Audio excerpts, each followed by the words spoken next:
What's up, guys? How's everyone doing today? It's Monday, August 3rd, 10:15 a.m. here in Sydney, Australia. Wherever you are in the world, I say welcome, guys. It is our JSB community 1 year birthday. So we started the Discord this time last year. Up until a little brief history, real quick, I'll take a few moments to talk about that. And then we'll go over our weekend and then we'll do a little bit of a look ahead because it's a busy week. There's a lot of fights this week. And I know the boys in the group are already doing film study. So I'll stay on for a little bit longer, and then we'll get into this. But yeah, up until August of last year, I was just doing the Stats Don't Lie videos.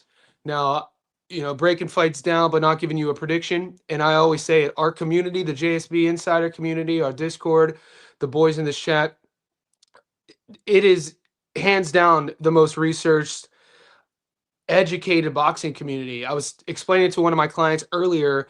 I was texting our group in the Discord because if I have a hesitation on a potential outcome, or let's say I'm very confident in a potential outcome, before I bet it, I will ask the group to make sure that maybe I'm not seeing, maybe they're seeing something that I'm not seeing.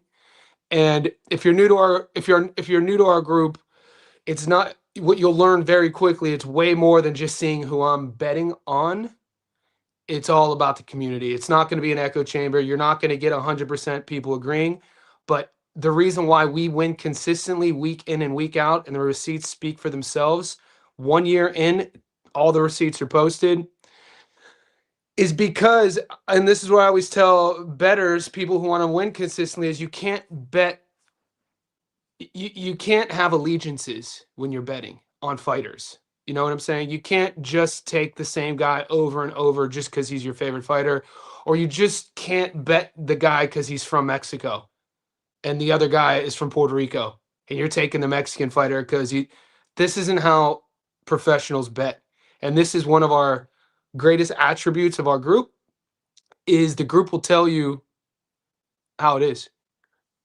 If you want to win consistently and you want to read the game and study the game, you won't have any allegiances. Bet with your wallet, not with your heart. So with that being said, we turned 1 year old today. I say thank you. We're approaching 600 VIPs, which is super incredible. I'm super grateful every day. It's literally, I treat this just how I treat my coaching career. You know what I mean? I put just as much energy into this, and I'm excited to see what year two is going to hold for us. If anything, there were so many reads this past year from fighters or promotions that going into this I wasn't exactly aware of. Do you know what I'm saying? Like, they were like, I couldn't tell you before this year I was watching Eye of the Tiger cards. I'm not going to sit here and tell you that. Or I was watching Japanese domestic boxing. Or I was you know what I'm saying? But now, having the whole year of experience, now I could tell you through the last year, promotional A sides, what they're doing here, manufacturing guys. Like, I know the sport. I grew up in the sport. So the sport and the film study is only half the game when you're betting and wanting to win on boxing. It's only half the game. You might think, what do you mean? Knowing the fighters, knowing the styles should be all the game. It's not always the case. You have to know the business side. You have to know the politics side of the game in terms of betting. And we're going into year two, I got to tell you, with so much momentum, so much more experience, so much more knowledge. It's going to be exciting. So that being said, I'm going to take the next few minutes to talk about this past weekend, and then I'll give you guys the mic. All right, so real quick, that's Paulie when we did our live. This is a fight I didn't really have action on, but this was Conwell. No, this wasn't Conwell.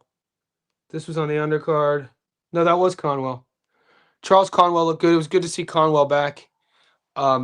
This was our live stream. We hit the Golden Boy card. We hit on everything. We hit on our live stream parlay. We hit on our boxing quad. We hit on our method of victory double. We hit on our dog of the week. So everything hit. The one bet I missed on the money line was the Queensberry card with Pierce O'Leary in an absolute firefight. Talk about drama. But as you know, and you guys are part of the team, if you would have seen all my tickets last week, I didn't have that fight on any of my tickets because I knew I was putting my bankroll. I talked about it all week. I was going. My bankroll was on Zepeda at plus 140. I talked about that all month based on the stylistic change, and I felt like I said it from jump that Zepeda was all wrong for Roach. Said it from jump. The receipts speak for themselves. So if you hit on that, congrats. O'Leary only appeared on one of my parlays, and that was way back in our July and August parlay. I just knew the fight, over the last year for me, these domestic UK fights, Ireland versus England, it's just not one of my overwhelmingly markets that I like to bet heavy on. So I did pick O'Leary. It was wrong read. It was a great fight. Shout out to Julius. He was on the show. He picked Chamberlain. He did a great breakdown. But mate, that fight was a roller coaster ride, which was insane. Shout out to Chamberlain. I didn't check the cards. You got to think going into the 10th, Chamberlain might have been down on the scorecards after jumping out to a huge lead. And then O'Leary just couldn't take the power, couldn't take the dis. O'Leary was just diving in too much and really was struggling with the range of Chamberlain. And Chamberlain was on point. He wasn't going to be denied. But what a fight. If you haven't watched Chamberlain versus O'Leary, go watch it. One of the I'm not going to sit here and say it was the fight of the year internationally, but a very, very exciting fight. Very, very exciting fight. Everything that is great about boxing was in that fight. Knockdowns, blood, people picking themselves off the canvas, the crowd, even the betting odds going like this. It was absolutely insane. So, but that was the one loss. Everything else hit. And this is a month in a row now of everything. Like, if you're playing along, this was the double. We took Morataya and Curiel on points, plus 102. And, this was, this is where I butter my bread. You guys know that. Boxing, where I butter my bread week in and week out, is seeing where the bookies get it wrong. And a lot of times with these opening odds, what we're dealing with as bettors is recency bias. You know what I'm saying? So Zepeda hadn't fought in a year. The last time the world had seen Zepeda, he lost to one of the best he lost to one of the most skilled boxers on the planet. So he's coming off a loss and inactivity. And then the last time we saw Lamont, coming off 2 draws against 2 really good guys. And I think this is why the odds were the way they were, with Lamont staying steady as the favorite the entire time. But if you pick this fight, if you took Zepeda like we took Zepeda, congrats. You should be on top. Guys, we're going to move on now. We're 8 minutes in. There's 50 of you in here. Like the video. I'll get to the chat. I'll get caught up with the chat. But I say this every time. If you are up, whether you're up 1,000, whether you're up 100, if it could pay a bill, withdraw it. Rebuild. I know we do have a few big fishes in our Discord, guys who win thousands of dollars. In the last month, we've had tickets over $100,000, and I know that could get a lot of people big-eyed. But keep your focus. If you remove the greed element, like I never tell you to do this to get rich. I tell you to do this. If you treat it like a business, you could use it as a, withdraw money. If it could pay a bill, withdraw it. If you're, one of the JSB insiders on Patreon messaged me, and he was like, Johnny, I got this active ticket. I need one more fight, and it's this coming weekend. If it hits, I get 4,200. But if I cash out, I get 3,200. And I told him, I was like, look, mate, there's one fight left. I don't know your bankroll. I don't know what you bet to get the 3,100, but nothing is worse than being up, having the last leg hit, and then not having anything to show for. There are variables. I don't know if this guy's on a roll. I don't know if he's used to winning, but I just told him, I was like, cash out, take the 3K, bank it, and then rebuild. And so, in a lot of times, I'm not going to tell you that's my advice 100% of the time. If I'm up and I have a ticket that's giving me the ability to cash out, a lot of times for me, it has to do with, am I on a hot streak? It has to do with what my bankroll is, and it has to do a little bit of intuitive decision making. So there's a lot of variables. But if you're up, cash out, buy yourself something, pay a bill, do something to make it real. I always say that. And on that note, I'm going to say what's up. How good was that Zepeda performance? Yeah, Zepeda, I mean, I could talk about the Zepeda performance for the next 2 hours, guys. I use the comparison all week. The less Zepeda versus Shakur for 12 rounds or Teofimo versus Shakur for 12 rounds. Both guys go the distance with Shakur, but two very different fights. I predicted that Zepeda was going to leave those 12 rounds with Shakur, and we were going to see an elevated version of him. We were going to see a better version of him. And I also, another part of my prediction was I never really put Roach at A+ level. And you guys were getting pissed at me for saying that. I'm not a guy who likes betting on a guy whose best moments came from fights in which on paper he didn't win. And then, I told you all week, I felt Tevin Farmer is very underrated former world champion. I felt Tevin Farmer gives so many people in Tevin's prime. Tevin gives so many people issues, and I just didn't put Roach there. And we got to see that.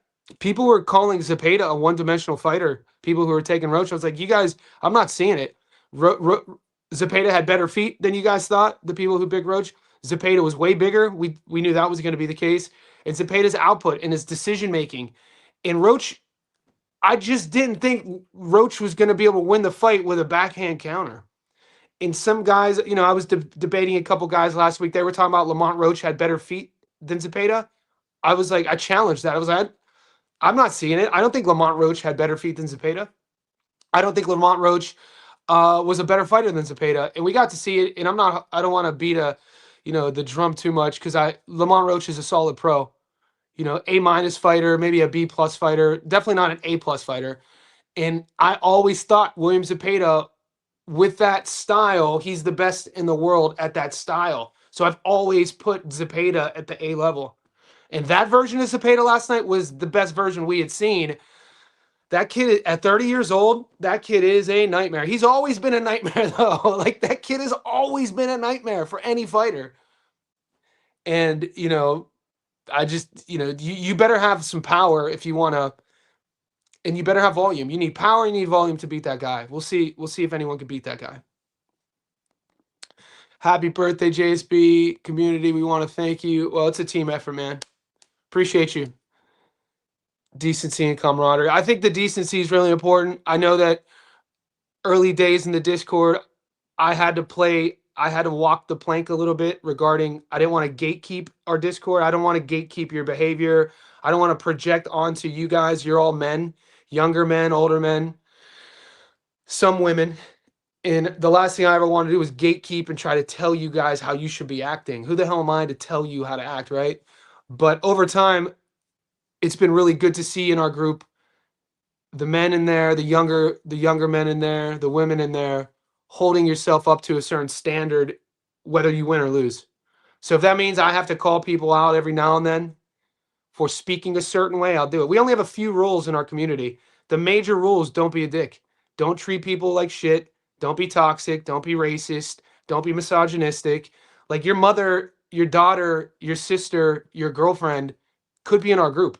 And if you're a fella like my age who's 44, or a younger fella in their 20s, you should act as if your mother, your sister, your girlfriend is in that group. And I think our group, as we grow, approaching 600, even like last night when one of the boys, Roach, lost, one of the guys was like, F you to all you Roach betters, you could suck my, and I had to call him out. I was like, bro, have some decency.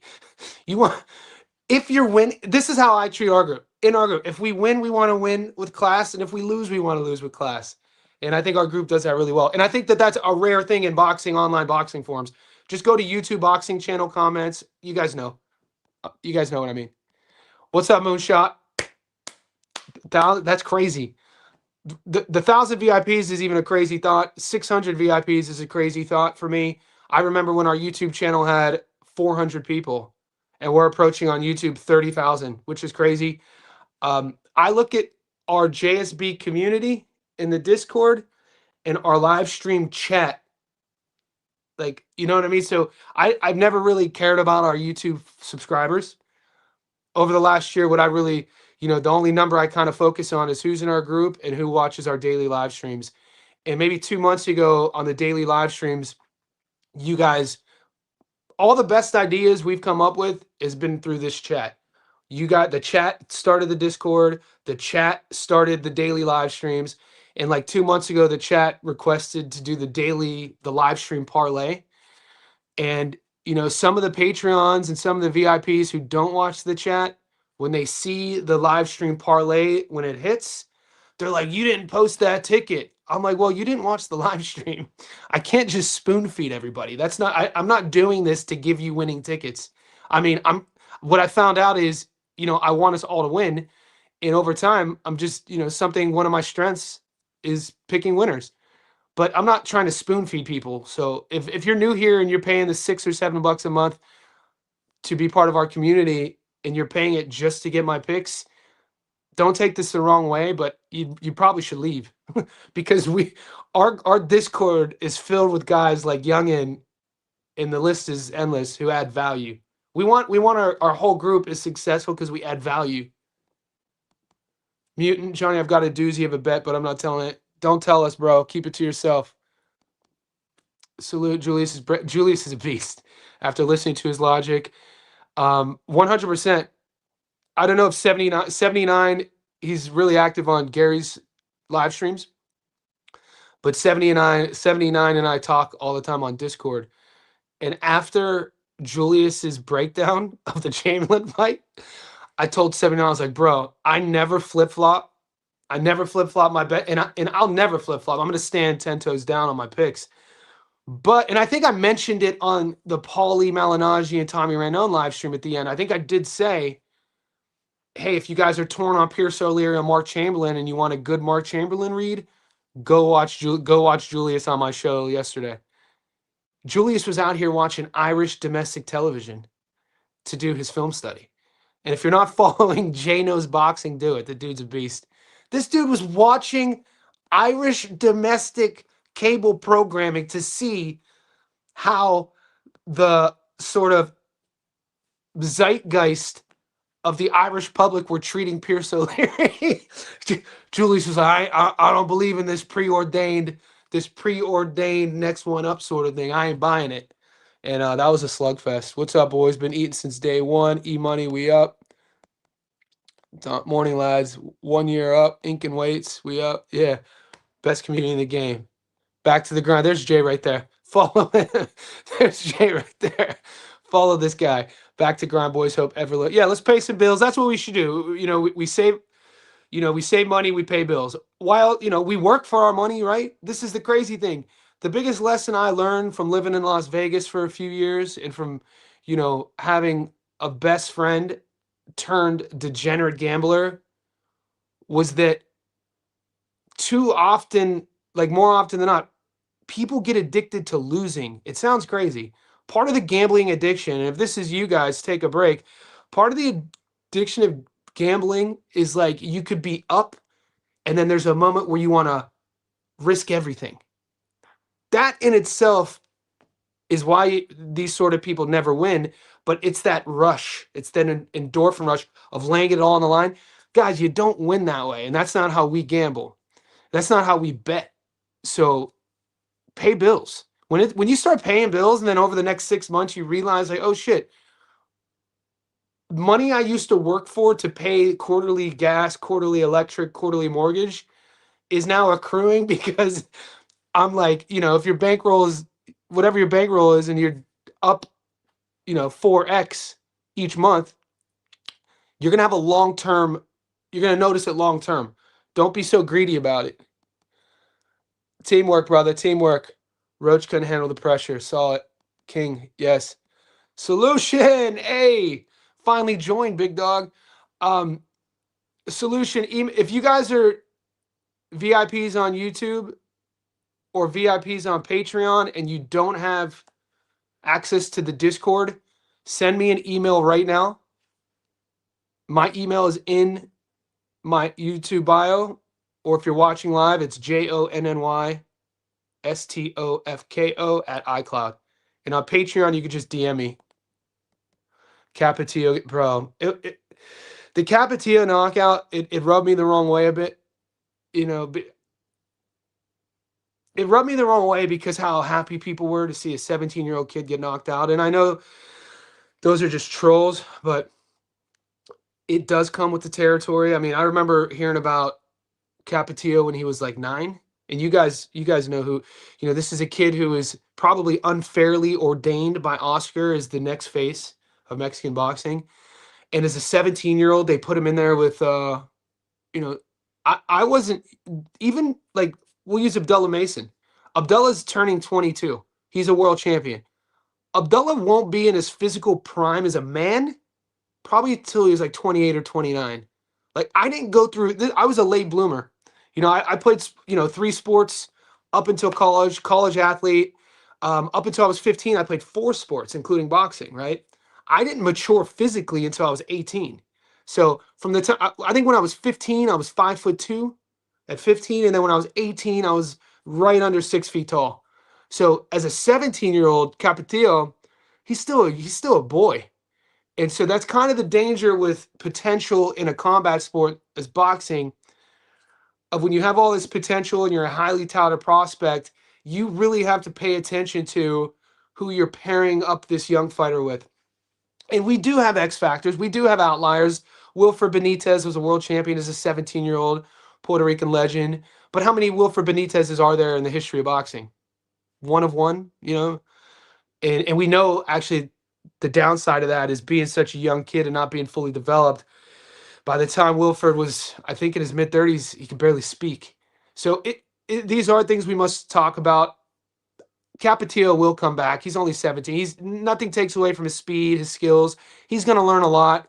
He got cocky. He was cruising against a guy who was a 17-1 underdog, and he got caught in a range of with his hands down, getting caught with a jackpot moonshot punch, shot out the youngin. So it does happen. You don't like to see it happen to 17-year-olds, though. Money Mooch. Yeah, Pierce O'Leary if it was fireworks. Dude, Jay's a beast. Our group is a beast. Is it just me or y'all worried about AJ's chin? What's up, Slick Picks? I'm not are we talking about Anthony Joshua? Yeah, so we're a community where we focus on the week that was and the fights that are in front of us.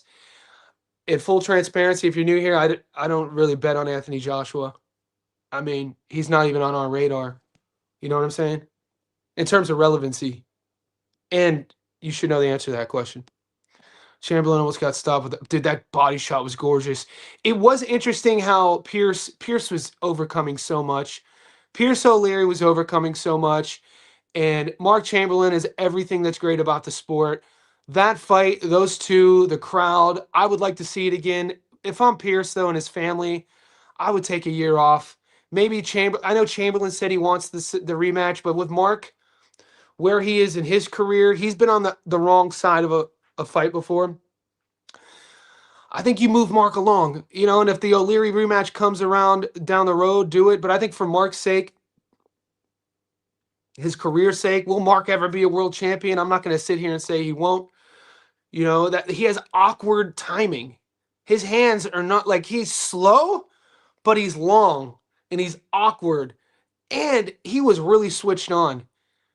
It was I got it right, but I got it wrong. I couldn't have been more if I would have agreed with Julius and picked Chamberlain, I would have got it exactly right when I said that Chamberlain and O'Leary might look like Sam Gilly versus Aston Brown.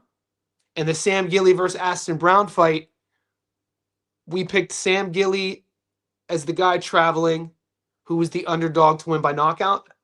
And we were right. I kind of had it flipped this time because Chamberlain was that exact guy, the guy traveling, the underdog, and he stops Pierce O'Leary. So I'm not going to sit here and say I have 100% confidence in my UK boxing reads. I'm not far off, but you've never heard me on a live stream telling you to go full unit on the UK scene. Not quite yet. Just because the UK scene, the British scene, the Euro level, in terms of the competition, sometimes the odds are going to be extremely wide, but most times guys are going to be in the fight for whatever reason. And so I don't like betting heavy on those fights. But it was fun to watch. If that body shot happened maybe a minute earlier, it was perfectly placed. It wasn't even so the liver is the right side of the chest. It was like the solar plexus. So like there, dude, and that dude Chamberlain toughed it out. And O'Leary, maybe he was more hurt than everybody realized from the damage from the first 3 rounds because he was still hesitant to jump on him. He kept getting caught at that mid range with those looping uppercuts too. I'm up, eating good steak every day. Get a mutant. We're eating. Bookie's got it wrong. I'm up. Johnson versus Thorson. Who you like? I'm torn. Look, Shernika Johnson, historically for me, I don't have 100% betting rate on her. I've bet against her before. The one thing you need to know about Shernika Johnson is she has this work rate, her output.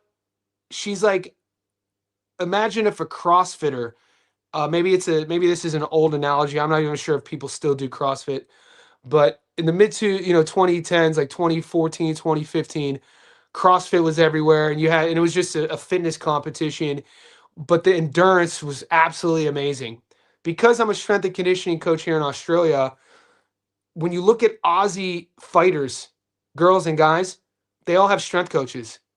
And usually they'll all have a gas tank and they're all super fit. They're doing strength and conditioning. Shanika Johnson has a tank on her. She's always going to come in shape. She's never going to quit on herself. I know Thorsland, the odds are 50-50. I don't have an exact pick on this yet, but it's still hard for me to bet against Shanika. Zepeda honestly leveled out, which I honestly didn't think it was possible for him. He showed angles, footwork, patience. Yeah, you know what? Also, in everything that you mentioned, Barry, he also adjusted his guard. You know what I'm saying? He usually, in former, older fights of Zepeda, he's a little bit more up and down and a little bit more narrow. When he was pressing Lamont back, his base was wider, which gave him more balance in his base, and he was more instead of split here, he was a little bit more shoulder up here, and he was using that to help cut off the ring. And I think he probably expected to Lamont to use the ring a bit more, but he just had nothing for him, man. And who's to say? And my whole thing was, if Lamont was a bigger puncher, I would have thought a little bit more hesitant on betting Zepeda. But power can change fights, and we just knew Lamont didn't have that power. And I told you, remember I said Kenneth Sims Jr. versus Arnold Barbosa Jr. in terms of outcomes and what the fight might look like?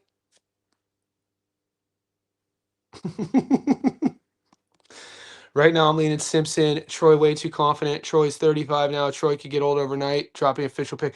Yeah, so Jay's talking about Troy Williamson, Callum Simpson. You guys rarely ever hear what I'm about to say right now. I don't think I'm going to bet this fight. And it has nothing to do, and I'm not a fence sitter. If anything, I'm the opposite. If anything, I'm known for a guy who's standing 10 toes down. I'm never 50-50 on a fight. Sometimes it's controversial who I take, and the internet gets a little bit crazy about my takes, but when I'm right, I'm not going to if I think an underdog is going to win, I'm going to go all in on that dog. Right? In this case, this Simpson Troy Williamson fight isn't that for me. Last year, in their first fight, I just remember how sick I was. So I think for me, this is going to be a personal no bet for me. So all week, you guys will be asking me, who do I like, Simpson or Williamson? Those in our Discord understand why I'm not touching that fight. And it has nothing to do with not knowing who's going to win. Has everything to do. Sometimes I feel certain rematches or certain fighters as a gambler. You just stay. I'm not putting one more dollar. I'm not putting $1 on that fight based off of what happened last fight. I don't want I'm not going to put myself in a situation to have lightning strike twice. I thought Old Zepeda was enough. Roach, the new level, put on close shot, performance 10-2. Yeah, 8-4. I like 8-4. I like 8-4 in that fight. Zepeda, Roach. It's tough to give Roach more than 4 rounds. And some would even say it's tough to give him 4 rounds. He was just on he was on the short end of the stick the entire night. His body language wasn't good. He wasn't fighting confidently. He had these little moments, but these little flurries. I think Zepeda took a round off somewhere in the last 4 rounds. I'd have to rewatch it. And then I think in the 11th, Roach came out for like 30 seconds and had this flurry. But it kind of reminded me of, he's not going to ever quit on himself. He just didn't have the firepower. And that has to be a frustrating thing. I mean, both eyes were swollen. He was bleeding out of his nose, bleeding out of his mouth. And sometimes in fights, certain guys aren't going to be denied. Zepeda was not going to be denied. You were going to have to knock that guy out. And I think moving forward, at least for the next, enjoy William Zepeda while you can, by the way, because the style doesn't age well. He is 30. I think, his next few fights should all be firefights. I want to see him matched in unification fights with champions. And with Zepeda in that style and what we saw, he's the orange, and the juice that we squeeze from that orange is him at his full potential. And I want to see that juice. I want to see that orange squeezed. And because it's very rare in each generation, because he's not just a volume puncher, Swarmer. He's not just that. This is a world champion mindset guy who lives like a samurai, who's always in shape. He's not drinking alcohol. He's not smoking cigarettes. This dude is married to the game. And as a guy who lives his life super disciplined in his mid-40s like myself, that is one of the most admirable traits I find in fighters. And so I'm not going to say Zepeda is going to, finish his career not losing, but he's a joy to watch. Of all the styles in modern boxing, in a short list, he has one of the most admirable style. His style is super admirable, meaning everything that you see, how he works at such a hard output, that's his work ethic. You're not having that style without putting the road work in, without putting the reps in, without putting the rounds in, without the nutrition discipline, without the sleep and recovery discipline. This is how that's the only way you could fight like that. So when I say admirable, I mean all of it. I don't just mean the punch output. Like, that kid, dude, that was one of my favorite performances of the year. That was a joy to watch. Absolute joy. And Lamont Roach, we never see Lamont get hit that. Lamont was getting hit clean. Lamont was getting broken down to the body. He's a guy who would never quit on himself. And Lamont's a guy who beats 99% of the fighters in probably 2 divisions. He just wasn't beating Zepeda that night. Are you a fan of open scoring? Going into last night, I would have said I was 90% against open scoring. But then I kind of it's a sort of complex answer because we bet and we live bet. So I don't how much of the open scoring is because I know a lot of the boys in our group are live bettors. Some of the guys who make the most money in our group are keeping their lights on because of the live betting odds without the open scoring. Because a lot of the sharps, they could see trends of a fight, the ebbs and flows of a fight. Even if a guy looks up, maybe in the 5th or 6th round, part of the beauty and the skill of a live bettor, and I'm not a live bettor because I don't get the options to live bet. It's just what I'm picking up on in our group. Part of the skill of being a sharp live bettor is knowing each fighter's sort of like storyline, how they fight, but also knowing the sport on where the fight is trending. And all the time, whether it's due to the commentary, Zuffa commentary being super biased, or the DAZN commentary, Sergio Mora being one-sided, the odds on live betting will reflect that because Sergio Mora will create panic or false hope in the viewer. And a lot of times the viewers are the bettors. And so that is swaying the odds. And a lot of times they're wrong. So I see it almost every week. The live bettors in our group will take advantage of those swings. And I think there's a term for it. Maybe the chat could educate me. There's a term for it when you're catching that read of a live swing of a lot, and then you're like, boom, and you go heavy on it. I see it all the time when it hits. Open scoring, I think, will negatively affect that. Because when you hear after 4 rounds a certain score, that's the score. No matter what Sergio is going to be saying, how many times have you watched a fight where you're like, this guy's up 4-0 or 3-1, and Sergio's like, it's a 50-50 fight. And then the viewers will think it's a 50-50 fight, and then the odds will show it's 50-50, that sort of thing. So that's kind of my hesitation. As a fan, a non-bettor, I kind of like it, because if you're a guy and you know you're down going to the ninth, you're going to fight a little bit differently. As a bettor, and for the boys who are live bettors, I would like somebody to explain it to me further in detail, if it's a good thing or a bad thing for live betting. And if it's a good thing for live betting, I would change my mind, because I'm all about our community. I want the boys, like, I want everybody to eat, and everybody has their own different strategies. So, there's guys in our community, if you're unaware, when I give out my 5 to 6 tickets a week, they're listening and they have a good read, but they're not putting $1 of their money until the fight starts. You know what I mean? And so it's just not my style. Strategically, I'm an early read dog guy, and you guys know that. But that's my take. It's a bit complex, isn't it? Nakia, McKenna, Galley, T-ball plus 260. Want to add one more? We're gonna build. Let's talk. We're gonna build these tomorrow. I've already been doing film study. I have my opinion on this ticket. I like it. There's like 1 or 2 fights that you could possibly talk me into right now and flipping.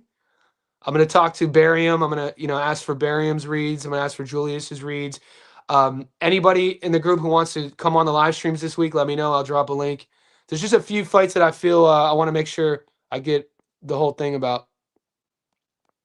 Mosby had a rough start this week with the Pierce O'Leary pick, but Zepeda came through with the W and won big. Yeah, what's up, Mosby, man? And that's the thing, thanks for the super chat too, brother.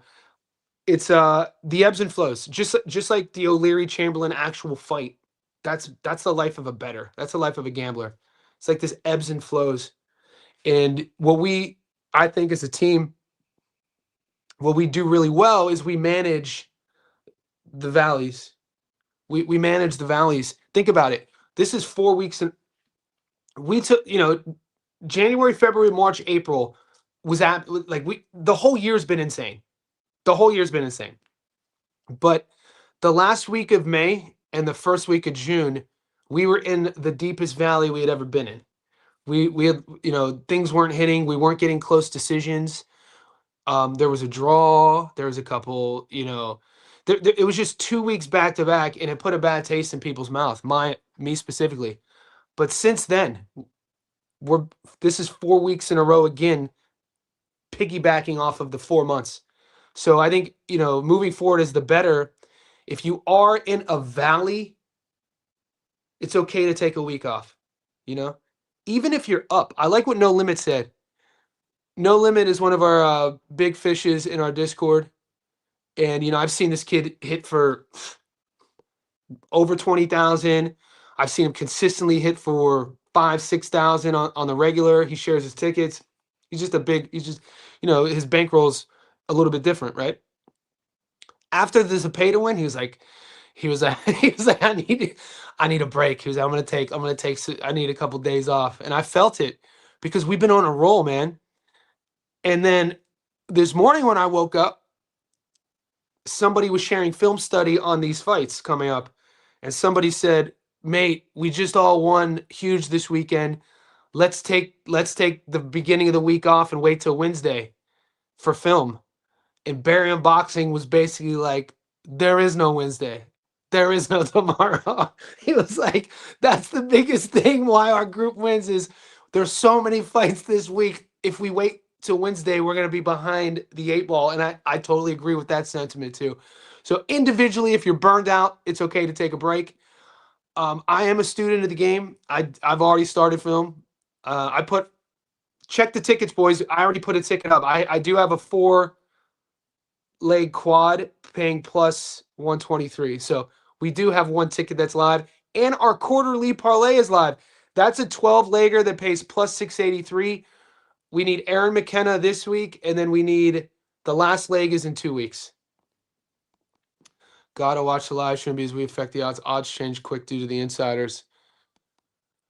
Love the channel. Good calls. Appreciate you, brother. The last conference last year was the best one. I love it when it gets me 100% decision. What's up, Mando? Let's go. What's up, guys? Johnny JSB. We up. Yeah, you called that. Messiah beat my boy. The dog hit. I didn't get to watch any of the UFC. It was UFC Serbia. I got cooked in the UFC. I did 2 tickets. They both the triple loss because I bet with my heart. I picked my Slovakian brother. I didn't think that Ludovic was gonna lose, man. But you're right. You brought up a good point last week. Ludovic was coming off of a dislocated ankle. And he lost. And then I picked the wrong dog. I thought the Serbian hometown kid would be enough, and I think he got guillotined. So it was a bit of a heat check for me on the UFC side of things because I had hit on the UFC 4 weeks in a row as well. But it's good to get humbled. I think being humbled is a good thing all around the world, all around the board. I think the most shocking upset was Alan Garcia knockout. Oh, we're talking. Okay. What's up, Matt? Yeah. Thanks for the super chat. The Alan Garcia versus the Capetillo. They're up there, aren't they? They're definitely comparable. They're definitely comparable. How old was Alan Garcia when that happened? I've had my eyes on Gamrot too. You boys are savages. These boys are savages. It's Sunday in America, and we're already talking. It's Monday morning here. We're already talking about next week. I love it. There is a rematch clause, but what's up, Fat Boy? But Chamberlain said if Warren has to dig deep in his pockets, he wants it in the UK. You got to think, like, as a bettor, and as that no allegiance thing that I spoke about earlier. Even though Chamberlain won and I picked him to lose, so I lost money. You gotta feel good for that guy. Like, you gotta let the kid call a shot. Now you want a kid like Chamberlain to get paid. You want a kid like Chamberlain to make real money. And from the other side of the token, you want the 26-year-old O'Leary to recover, take time off. You want him to rebuild. And he has that fan base. He could come again. You got to match him. You got to watch out who you match him with right now. If he's going to say he wants to get back in there, remember when you were 26, piss and vinegar, he's going to want to get right back in there. If I were his handlers, I would make him take I would make him take the year off, man. He took a lot of shots. Face got rearranged a bit. And because he has a name and a following, he's then going to want to go right back into a really big competitive fight. I would give him a feeder fight. I'd give him like not a stay busy, but let's eat fight. I'd give him like a guy who has a decent domestic record, who's not a puncher, and someone that he could get, back in the winning column with. I definitely wouldn't go right into the rematch, and I definitely wouldn't do it anytime soon. Boxing saved my wallet. Yeah, UFC. Yeah, that Serbia card was crazy. Those we do have a UFC channel, and we do have UFC sharps. The boys are wise. Guys in the Discord, what was the collective sentiment of the UFC channel this weekend? Did it play out? Were people up in the UFC channel, or were they down? Because it happened in Serbia, the first fight started at my 11 p.m. and it ended at 4 a.m. and I missed the entire thing. That cab upset was something else. I guess the booger sugar from Oscar. Come on. Matty B. The booger sugar. The Kia Mesa wonders on the undercard.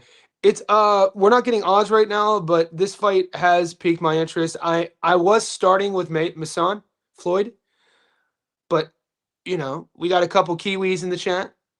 Barium Boxing, when he speaks, I listen. In Barium, we trust. No one has 100% hit rate, but he had to remind me. And I was at the Nakia Apataya fight. he took on short notice. Nakia is a freak of nature. This is a super athlete, a 6'6" kid cut out of stone. Now, Mason is a guy who's going to stand in front of you and he gets hit a lot. He's tough though. He's going to make it interesting. I do have Nakia on the money line. What's up with Aussie women being so gorgeous? Maddie B, my girl's an Aussie girl. She's absolutely beautiful. I think there's beautiful women everywhere. If you didn't know, everyone knows we love the ladies. Yeah, so I don't discriminate. I love all. Like you can find beautiful women all throughout the world. Australia, I think that yeah. I'm a bit biased though because my girl's Aussie. I agree with you. Lamont was looking for one shot here, and then he was pot shot, and Zepeda was just bringing and showing different hits. Yep, Thorsland is a dog. Like I could be talked into Thorsland. Sims versus Barboza Jr. When I was saying this, go to the live stream I did with, it was me, TJ from Chilltown, Julius, and Gary. The chat, two points of sort of contention in the chat. They were clowning me for saying that Tevin Farmer was good. And so I pushed right back. I was like, if guys are saying, if you're going to totally disregard Tevin Farmer because of his record or what he looked like in his last fight, getting stopped early against Floyd, then you really don't know boxing. Because Tevin Farmer was a world champion. Tevin Farmer was world class. Tevin Farmer's a nightmare for so many guys in his best days. He's mid-30s now. And then I said Kenny Sims Jr. And people, oh, Kenny Sims Jr. sucks. I was like, you guys, man, Sims Jr. is a lot to deal with for a lot of guys as well. He does a lot of things really well. He just doesn't do anything exceptionally well. You know, good fight IQ, technical, uses the entire, but he's not a big puncher. Doesn't really have anything that jumps off the paper that you know makes you remember. Doesn't have really these viral moments. And I just saw a lot of parallels in the matchup with Sims and Barbosa and Zepeda and Roach. And I'm not saying I've never tried to sit here and say I know anything more than anyone else knows. It's just my perspective on what I see based on being around the sport my whole life. And I think what's really helped is that I coach it. I coach technical boxing and I still spar. So I look at box. Somebody asked me on a live stream, I said boxing, I'm sparring to problem solve. And they're like, what do you mean by problem solving? I was like, well, hit and don't get hit. You know, you have a guy standing in front of you and you know the dimensions are there. You both have just two fists. Who could problem solve better with real consequences? You know, it's not just like doing story problems or mathematical problems. And if you get it wrong, you get it marked wrong. No, if you get it wrong, you're getting punched in the mouth. That's problem solving. So with all that, it's a big sort of, it's a big point of, thought that I go into with each prediction. Like you got to like, who's going to be the better problem solver in there with the skills that each fighter has. Refreshing. I see how humble, gracious Lamont was. Lamont's class act. Zepeda rather than making excuses. Yeah, Lamont's. You know what though? Something Lamont said that I was kind of taken aback by. He said in the ring, he said it. He said they thought Zepeda was one dimensional. Isn't that absolute? I found that insane because all week last week the Lamont Roach bettors were saying the same thing, and I brought it up here. Non-specifically already, is that when people were saying, it's one thing with fan bases to say a guy's one-dimensional, and then me thinking that they're wrong and believing that they're wrong, all things considered. And then when I hear Lamont say during fight camp, they prepared for Zepeda to be one-dimensional, that shocked me. Because I'm like, all right, so what's his dimension then? Just having volume? There's no way you could watch Zepeda versus Shakur. There's no way you could watch, even if all they did was watch Zepeda versus Shakur, there's no way you could just say Zepeda's one-dimensional. He does a lot of things well. It's not just the volume. It's the pressure. It's the looks. His punch variability. Think about how many different punches he throws. Punch angles. He level changes. He uses his feet. He comes in and out. He'll fight you in the pocket. He'll fight you at range. That to me is he's the definition of being multiversatile. Multifaceted. It's just that one of those elements of his style that he's best in the world at is the output. And he can punch.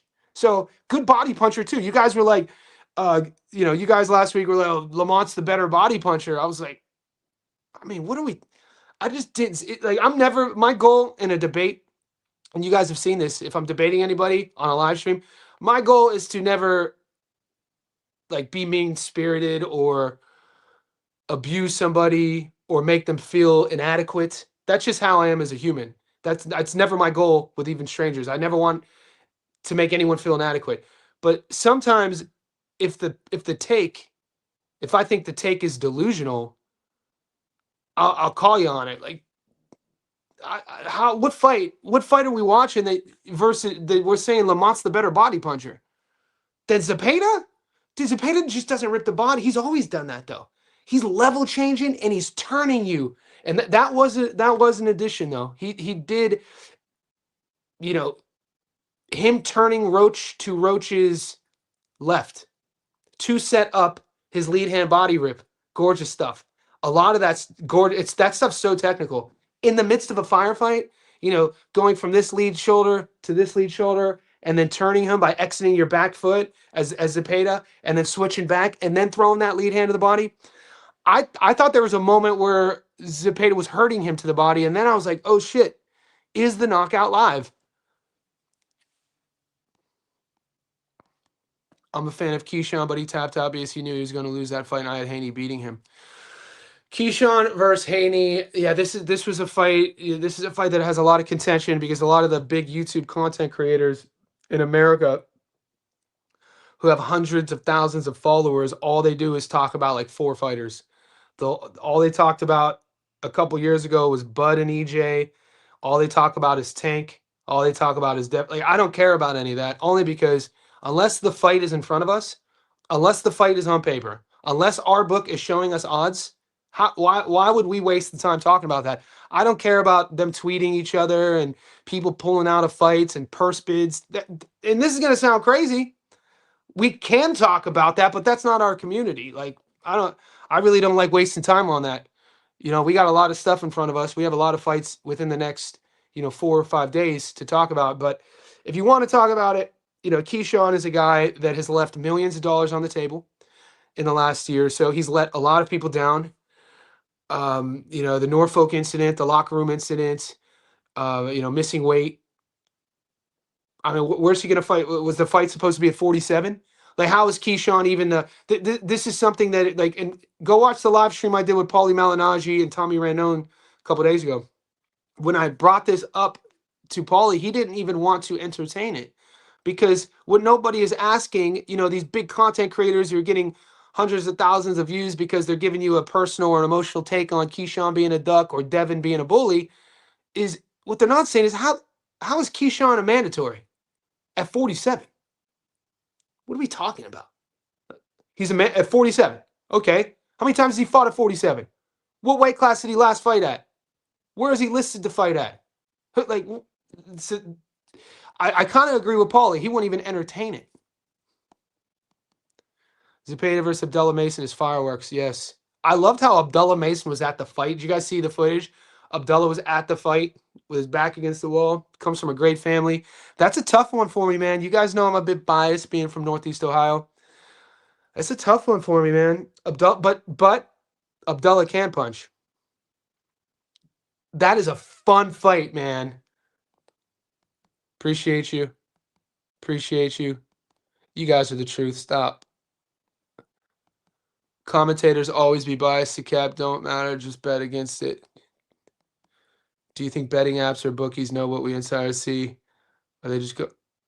Well, I don't know. I know in our group, Danny, based off of DMs that I get that I don't make public, in our Discord, we do have a couple syndicates in our group.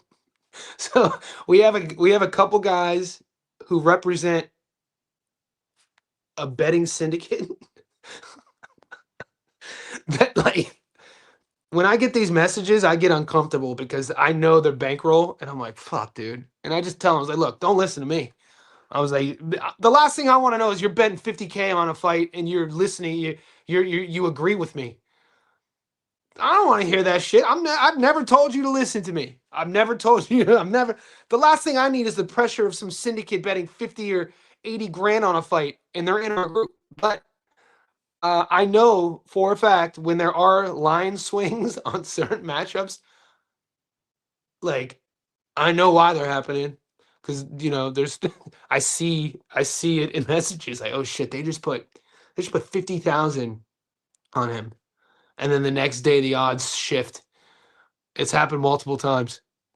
The commentary, look, I'm not a guy who I like logic. I live my life through logic. I live my life through my own experience. I'm the opposite of living my life as a victim. I don't think life happens at us. I think life happens for us. And I think that every position in life that we are in, whether good or bad, we've created. So I take accountability for my fails, my successes, my present moment. So that being said, I'm not a conspiracy theorist. I'm very logical. I'm not saying these things don't happen. I don't, it's sometimes hard to deny that a guy like Sergio Mora isn't giving awful takes to sway the lines. It's hard sometimes to deny that Max Kellerman with his glazing, and I'm not a guy that, Kellerman's been in the game for 3 decades. He's had his fingerprint on the pulse of the sport for over 3 decades, right? And at one time he meant a lot more to the sport than he kind of means now. And I'm not going to judge him for that. But, when he makes these outrageous takes in fight, it's sometimes hard to get past. Like, these cats, I know what they're doing, mate. These cats are crazy. Troll, I put on Morataya money lines of Zepeda Roach over rounds to make 370. I had a truck repair the usual store. That was 370. Troll, baby. Guess what, Troll? We up. Good work. I love hearing stories. Buying the dip. There you go. So that buying the dip is that I'm learning from you guys is the term they use when you're betting live and you're looking at those odds and you buy the dip. Shout out. You can live bet Johnny, but you gotta call up sports bet. It's at Skeezy. I'm not talking to a human. I'm not talking to a human.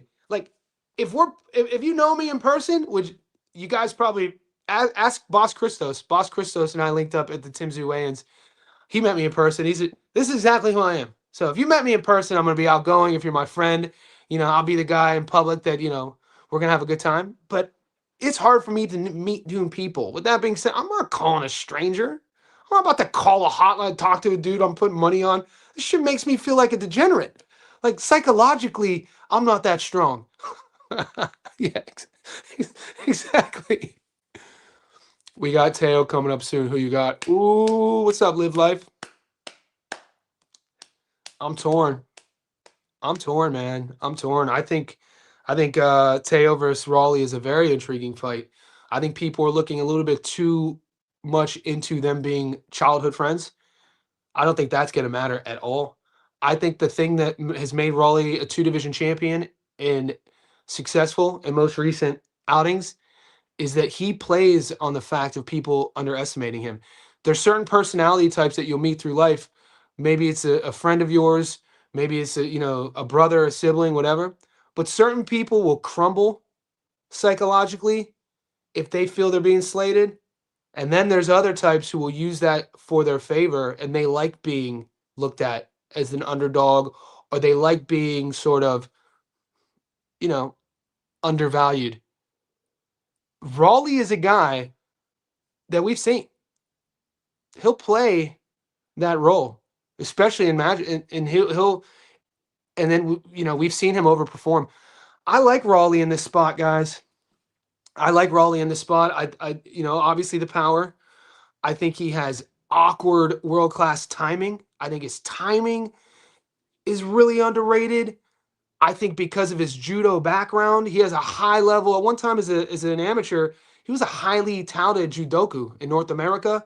So why is that important in boxing? You're like, Johnny, those are two different sports. Well, judokus, if you've ever grappled, I grew up wrestling in grade school. If you ever grappled or wrestled, you would know the importance of having a solid base, a solid foundation. And judokus, a lot of their sequences, what opens the door to their sequences, leg sweeps, tosses, judo throws, is that foundation. And you could see Raleigh, even in his clinch game, how he punches. He has a very, very solid foundation. He twists, he turns on his punches. His power starts from his hips. And then all that being said, we know the gifts. We know the God-given ability of Teo. For Teo, for me, this fight's at 147. We've seen Raleigh's power carry up to 47. Teo's not the biggest of guys. His gifts have always been around his athleticism, his speed, his reflexes, his sort of intuitiveness in the ring. When you add weight to that skill set, as you gain weight, some of those things aren't always the same. He's also a little bit older. That fast twitch, explosive athlete. I said it on the live stream a couple weeks ago. People didn't like when I said it. I feel the best version of Teo is that 20, 21-year-old kid. I don't think I think like in terms of what his skill set is and when he was at his best, I think he peaked really early. Not to say he's degraded a lot. I think if he has degraded, it's in the psychological department. I think this is a close fight. And if I could get Raleigh at plus money, it is going to be really hard for me, dog. That's all I'm saying. It's not my for sure pick. Steven Asplin. Christos, you got to come on this week, bro. One of our UFC guys. I mean, Q Salkild's in a tough fight. I was looking at the Q Salkild fight. Q Salkild's a tough Aussie. He's in a tough fight, bro. I'm actually kind of like flirting with the idea that he might be on upset alert. I need you to talk me off the ledge. Zepeda versus Tank is the next big money fight. I don't see any other fight bringing in more money in that division. Well, the division's stacked, boys. The division has 135 is deep. There's guys, and what is Shakur gonna do? I guess Shakur's at 40. He wants that 144 with Dev. Fight him at 144. I guess that wasn't your question. 135, Zepeda versus Tank. That is the fight, right? That's the fight we want to see. But, Morataya is supposed to go to 140.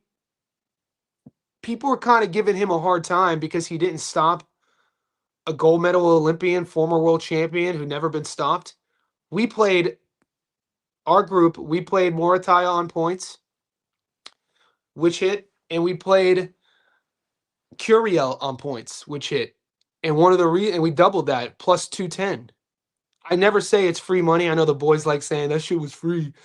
You'll never hear me say that because there's no such thing as free money.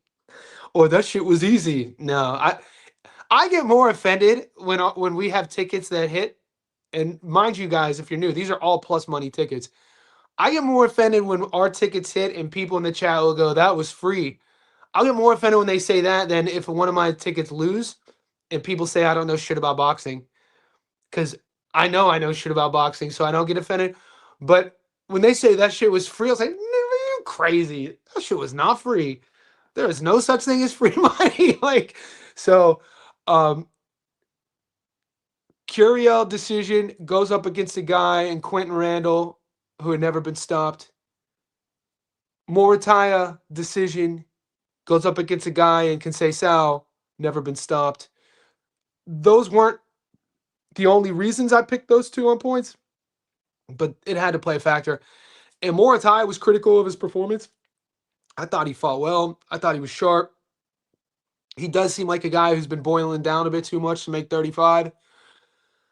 People were talking about him at 40, but I mean, Morataya, like when I'm thinking about unifications at 135, how do you not want to see like a round robin tournament, win or go home with like Morataya, Abdullah, Zepeda, Tank, these sort of guys all fight each other. That's what we want to see. And there's guys in the whole top 10. There's a lot of guys that aren't maybe household names that would be exciting and brought into the mix. Now, you go up to 140 if you're Morataya.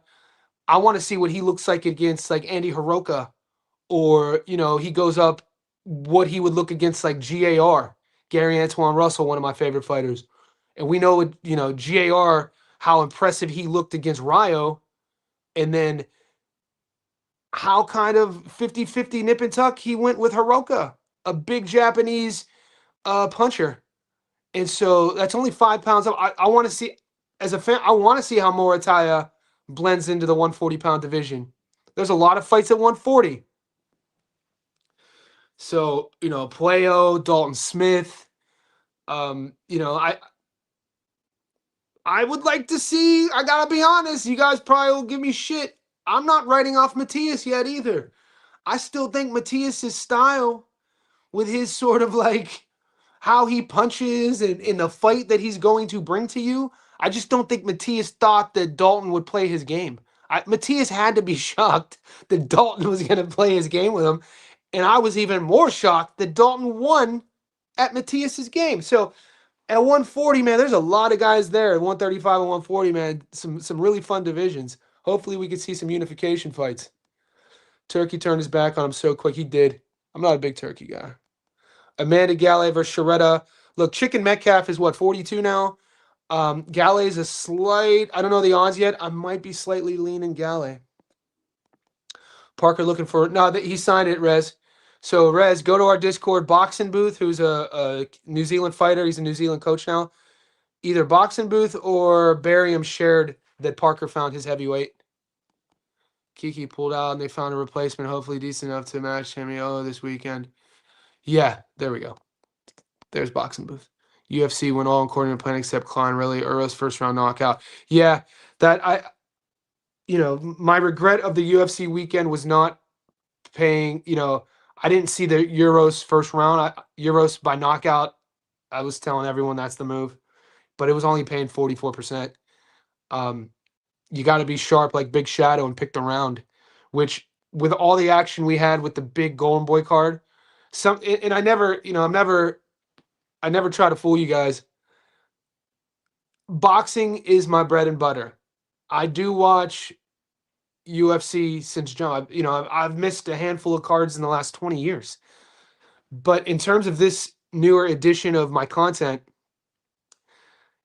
boxing will always supersede MMA for me, from film study, from bankroll, from focus. Now, granted, during the White House card, we didn't have boxing that weekend, and or the Connor card, and we won a lot of money. We find our victories, but I can't put as much energy as I do in boxing in the UFC, because I think UFC betting is a bit more volatile historically. I think because there's so much parity in the UFC, it's not as, I don't want to say predictable, it's just more volatile. And I like the less volatile market in terms of equity when you're looking at just finance. You want to try to find markets that will optimize your revenue, but also be less volatile. So when I'm weighing the odds of boxing versus UFC, boxing wins every day. One of the underdog fights is Renee Ranger, Manu Vitueva, a rugby player. And guys, I think Rez is a Kiwi too. You boys are in New Zealand. I'm going to be leaning on you guys in the Discord. I expect you guys to share knowledge like Boxing Booth and like Rez, because I don't have these insights. You know what I'm saying? We had a Kiwi card. We had the BX9 card last weekend we streamed, which was a fun card. And I'm down for it. There's so much more knowledge. I need to be well-versed internationally. I need to up my game on the New Zealand domestic scene. Navajo KO and Jan first round was a surprise. Safe, bro. Oi. Nakia versus Mason. Boxing Booth. Nakia versus Mason. Go.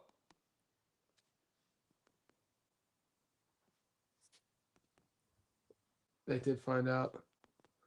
Calling on exactly. Yeah. So, granted, Lamont was humble in defeat. I blame that on, you got to blame that on his camp, because Lamont's he's an educated guy. I've watched so many interviews with Lamont. I've known about Lamont for years. Well-rounded, respectful, gentleman. But hearing that, especially after the way he got beat, that's what he said. We thought he was one-dimensional. I would like to talk to him about why they thought he was one-dimensional. How could you think Zepeda was one? I've said all week that I put Pitbull way below Zepeda. I've called in the past, and I'll stand on it. I'll call Pitbull Cruz one-dimensional. I've never been sold on I get the star power, I get the marketability, the style, but I've always said Pitbull is a level below Zepeda in as quality fighter, and I know that's gonna offend people, but I'm just saying what I see. Zepeda does a lot of things good, man. And he does, he added more head movement. He was fighting from the high guard, uh, from the punch versatility, not everything from the body punches, but how he was. I told you guys about his lead hook. His lead hook was landing, and the game plan was great as well. He knew that the backhand counter. How did you? This isn't me playing Monday morning quarterback, but I was asking the live stream all week how are we seeing Lamont Roach winning with his backhand counter? Because it would have to be a knockout. And he's not a knockout guy. It's always easier to go hindsight 2020, especially when we win. Sub Johnny, early thought on Tyler, Denny, and Callum, thinking it could be a good dog hit. Danny looked decent with George Litter. He did, didn't he? And we rate George Litter, and I don't really rate Callum Walsh. I think I actually think stylistically, though, this is a good spot for Callum. And this is one of the rare fights that I'm going to side with. I've never been one to ordain Callum Walsh as the next in line. You guys know that. Having been a UFC Fight Pass member for over a decade, and for the last 5 years, Dana White force feeding us Callum Walsh on Fight Pass during the Hollywood fight nights against like Uber drivers. So, but I think Callum, in his last few fights, he is showing me a more well-rounded game. He is showing me he is getting better bit by bit. Not making huge jumps, but he's still young. He's big. He's hungry. He's athletic. He's always prepared. I think where Tyler Denny is in his career, I do like this spot for Callum Walsh. I'll be around, boys, but I need to take a little break, reconsider my betting strategies. All right, Youngin, knowing your wins and knowing your style, if you listen to any advice I would say, start small again, not from a equity perspective, but from a legs perspective. Get back to your winning ways, minimize it. Go for the next few weeks, be minimalistic about how many legs we're putting together, you know, rather than taking the plus 210 at knockout, take the $1.84 on the money line, these sort of things. Because you're right there. It's just that to consistently win with your strategy, you have to have a time machine. And that's a compliment to you, because I don't see many guys who've showed me multiple tickets, let alone one, over the last 6 months that have hit like you do. So I would say managed risk would be your biggest work on. It is fun to hit those big boys, but it's also fun, to consistently hit. Like you guys know me, I'm a plus 200 guy. It's just where my bankroll is. I'm grateful where that is as well. So when I do get reckless, it's usually for the entertainment side of things. But and from speaking from experience, I've won the most I've ever won in my life this last year from going. I used to be like a plus 600 guy from because of the chat. Like I found over when I give my tickets and shit's losing, I'll say, why am I losing? Oh, because it's a fucking plus 800. It's a plus 600. These folks don't want to be part of your community because you're giving them plus 800 and no one's winning. And so then I was like, all right, what's my point of difference? I'm going to make plus tickets. Every ticket, you're going to at least double your money. So that's the way I look at it. Every bet I'm going to make, I'm going to at least double my money. And when we're doubling our money, if we're using, investment strategies, that's unheard of. This is what doubling your money. That should be the goal. Everyone wants to win the lottery. You got to have a long-term approach. Take care of yourself, youngin. Thank you, bro. You cashed me out last night, G. Saw you rocking with Paulie, so I had to ride. What's up, Mackie Sharp? The big fella. Appreciate you, man. Yeah, Paulie's my guy. I've known. I always talk about, and this is from a fight. Like, I grew up in the boxing ring. I never fought after I was 15. Parents made me stop, which is fine. But I was playing baseball, football, and basketball too. I come from a boxing town, so I grew up with a kid on that. My childhood close friend became the middleweight champion of the world. by knocking out Jermaine Taylor, Kelly Pavlik.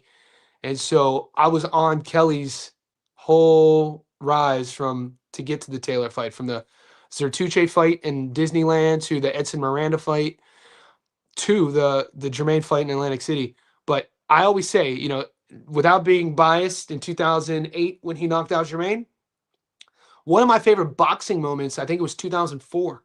It was Puerto Rican Day Parade in New York City at the Garden. And you had two young in their early 20s, an undefeated Italian American and an undefeated Puerto Rican. And the Garden was split in half, and the Garden was electric. And it was Cotto versus Malignaggi. And Paulie came in that fight looking as, if you haven't seen Malignaggi versus Cotto, it's one of my favorite fights because it had so many ebbs and flows, and Cotto looked like he was going to stop Paulie early. Paulie made incredible adjustments, started winning middle rounds, late rounds by doing his beautiful defensive boxing, and then lost the decision. But the crowd is one of my favorite moments. It went the distance. Paulie looked like he got beat up by 10 guys afterwards, but it was kind of like what catapulted both guys into what ended up being Hall of Fame careers. But Paul, I've known Paulie for years. King Callum will win. 112K, my guy. I love hearing that shit. I think Nikhil will get Floyd out of there. Mason, tough old boots, but way too hittable. All right, this is what I see too. Boxing Booth is a coach, boxer from New Zealand. When he speaks, you should listen. And this kind of what I'm seeing too. I've won money on Floyd before, and Floyd, he's heart and guts, and determined. These guys will both fight for your money. If David is who I'm being told, and shout out to Action Jackson John England. Action Jackson John England, he's ranked number 13 by the IBF at 130. He has a win over Jamel Herring. He has a loss against Liam Wilson. Hopefully we get to see him soon. But Jackson John England is promoted by David. And he was telling me about Nakia for years. He's like, you got to keep an eye on this guy. And so when Jackson speaks and when Boxing Booth speaks, I listen. I fucked around and spent 100K on a fight because Johnny's. You spent 100K? Oh, no, he's lying. We got the trolls in the house. We got the Johnny money, man. We hit this weekend. We got Harry Frog in the house. Facts, Roach was 180 down to 130.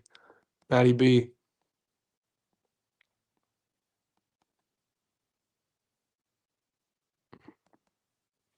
Taylor Raleigh said Taylor and 5K. Yeah, I like both guys. Raleigh's a scary man. He's a judo black belt too. He'd easily dog walk any boxer in any real fight. He'd probably do decent in the UFC. Yeah, because if you're a highly talented judoku, you're gonna be able to defend the takedown. You're gonna be able to sprawl. You're gonna be able to judo trip. You're gonna be able to wrestle in the fight in the clinch, and he can box. So those are two great foundations to have. And I think there's a few standing. I think there might be a few standing submissions from the judoku. I'm not quite sure. Don't quote me on that. But those are two solid foundations to have, judo and boxing as an MMA fighter, 100%. I got Teo A4. Raleigh definitely going to be plus money. Muay Thai is dangerous for Shakur. Hot take. Muay Thai is dangerous for anyone. I mean, when you watch how determined Raymond fights, and you watch how he's always in shape, you watch how he speaks, like this. Boxing is in great hands, guys, in terms of like the athletes, the younger guys, the younger champions, how they're carrying themselves online. It matters. I think there's the generation who are like in their late 20s, because they were kind of the first boxing generation that like TikTok, Instagram, tweeting back and forth. You know who I'm talking about, the generation with Tank, Shakur, Teo, Ryan. But I think the younger guys, and I know Mortaya isn't, Abdullah's age, but when I see guys like Abdullah Mason, who doesn't buy into that shit, he's just super switched on and focused. It's almost like the younger guys are learning either how to be or how not to be. And I love when I see, champions who are saying, you got to market yourself. And I like to think our sport is in a place to where the results will speak for themselves. Like, I'd like to think that you don't have to be online to grow your brand. We know that part of it is you do have to have a sort of digital footprint, but it shouldn't be the only thing. And guys like Shakur or guys like and Shakur's one of my favorite guys. Guys like how Mason is, I kind of my person gravitate more towards that sort of approach. Let your actions speak for itself. If you use it for if you want to fight. You tweet somebody, you call somebody out. Like Tiger, I'm a big Tiger Johnson fan. I want to see Tiger. I want to see Tiger versus Dev. You guys are gonna kill me for it. I think Tiger's length. I think his skill set. I think his jab. He's not gonna have the speed advantage.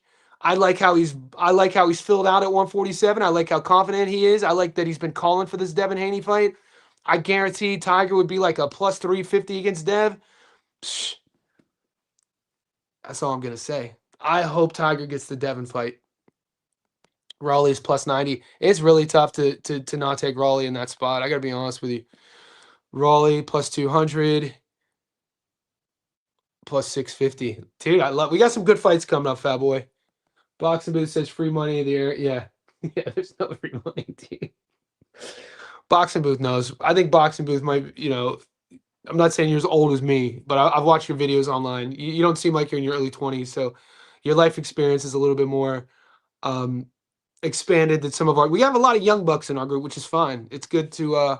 I think us, if you're in a little bit of an old head like me, leading by example isn't just picking winners. You know what I'm saying? There's no such thing as free money in betting.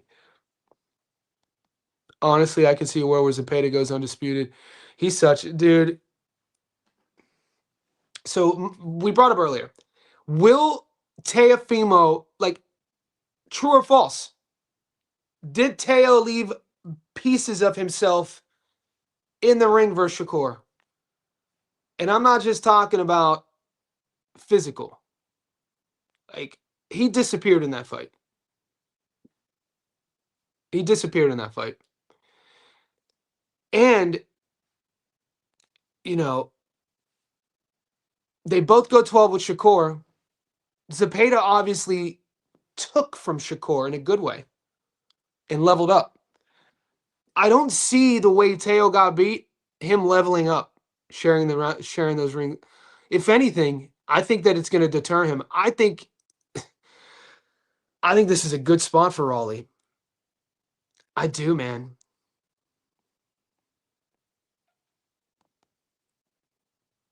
Tank wouldn't fight any of them. He's too interested trying to fight Bam. That's insane. Isn't that crazy? Isn't that crazy? Tank's trying to fight a kid who cut his teeth at 112 and 115, 118. He wants to fight Bam. One big on Zepeda. Appreciate you. I'm from Dunedin. We got the Kiwi boys in the house. Tough as nails. God's country. Beautiful part of the world. Love it.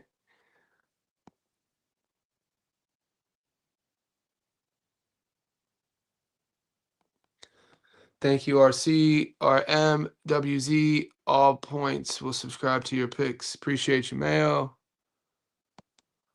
I'm from Vegas, 5 years boxing with Beast Boxing. Raleigh was one of them teammates. What's up, Mayo? Appreciate you, man. We got a lot of fighters in here. We got famous Coach Bermudez is in our group. We have pro fighters in our group. We have amateurs, Commonwealth Games fighters in our group. Sugarcane Sandoval. I'm not going to tell you what his name is. Sugarcane's my boy. Youngin, that's right. Copy 2 slips. Thanks, pal. Raleigh by knockout. I'm 26 this year, and I feel like, damn, I've learned so much more there. Whole life in front of you, young buck. Once again, happy birthday, JSB. What a year. It's been great for all the people we became friends with. Yes, sir.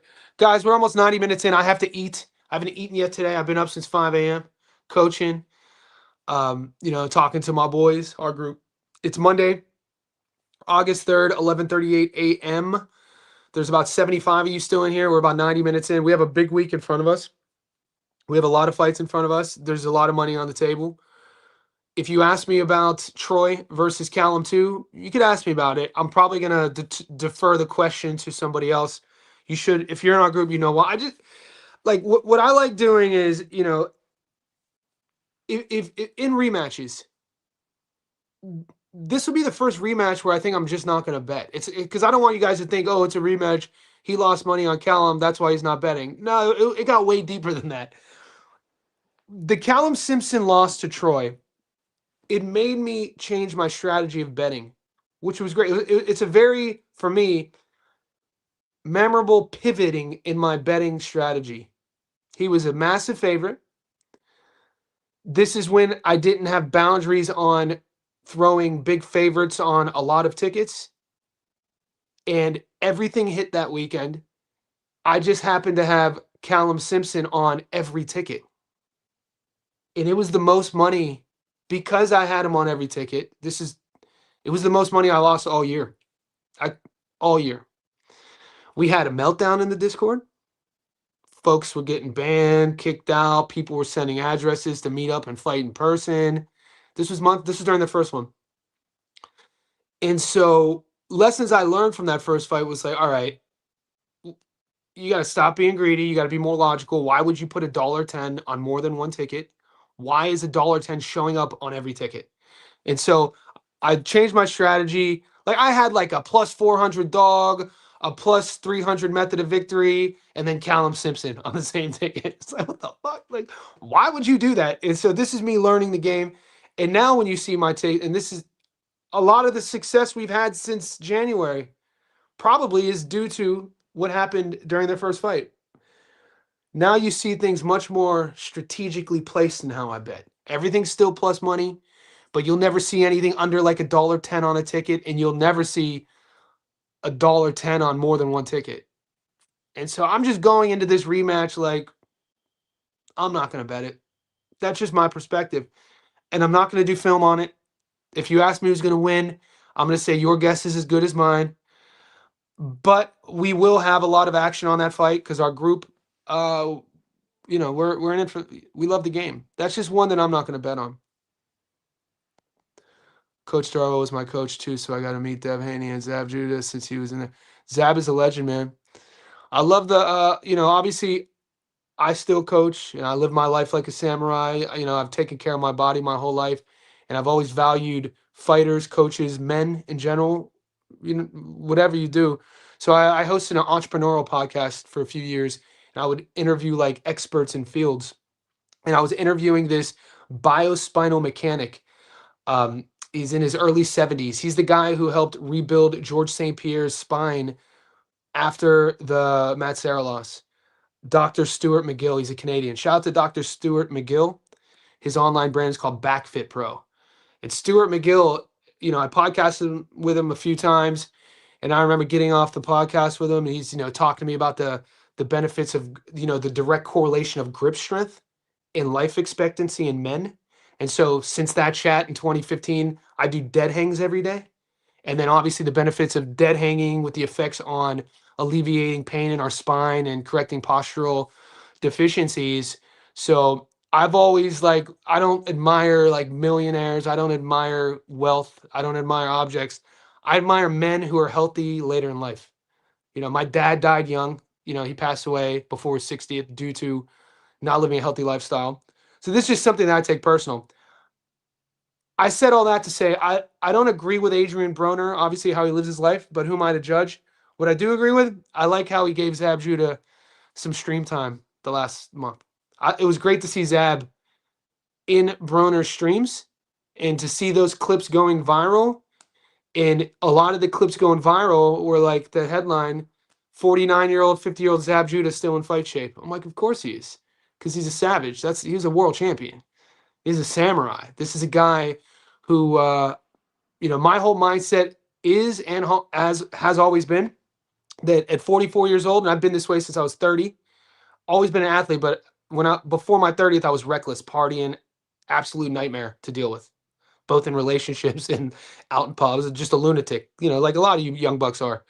But I made a change when I was 30, and my whole approach has always been, I have to live my life like I have a fight coming up.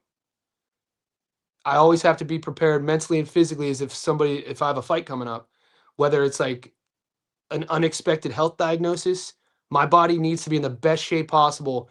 If I have like horrific, God forbid unexpected health diagnosis, or if somebody's trying to get one over on me in public and I have to protect my loved ones. So when that's how I live. That's literally the focus on why I train and keep fit and keep healthy and all this good stuff. Stay active, run, power lift, box, write, read, learn, all this good stuff, mentally, cognitively, physically. But to see Zab Judah get his shine and a whole younger generation of streamers say, who is that guy? I'm like, well, you better learn. You better ask somebody who Zab Judah was and is. On that note,